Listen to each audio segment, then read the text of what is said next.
Hey friends, it's Pastor Dan Curran here on this Wednesday. Thanks again for joining me today.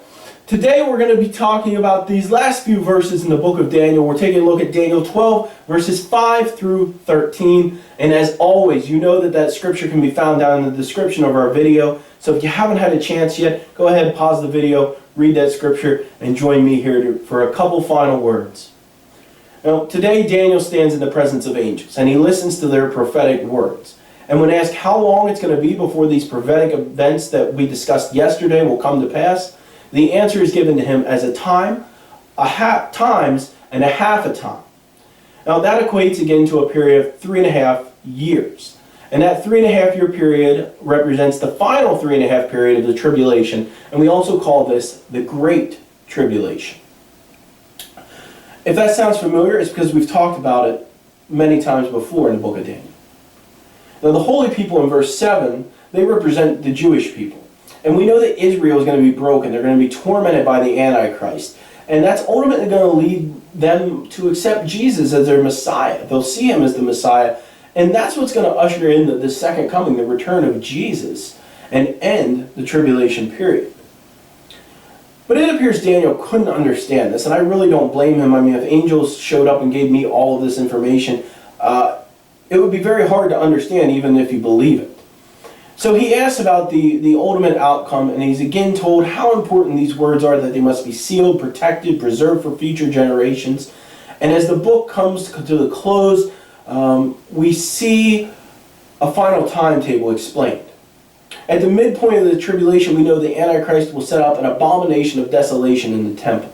And the two events described at the end of Daniel 12 are based on the days from the midpoint of the tribulation period. So when we look at this two periods of days that are specifically mentioned in chapter 12 of Daniel, there are multiple explanations and ways to calculate these two specific periods of days. I'm going to share with you my understanding of these two periods today. A little bit more math for us to end our study of Daniel. So again, remember that in these times we had 360 days per year times 3.5 years in the Great Tribulation leaves us with 1,260 days. But we have to count those leap months that they had every other year. So assuming a leap month in the second year, we add 30 days to 1,260 days, and we get, one of the numbers in our scripture, 1,290 days.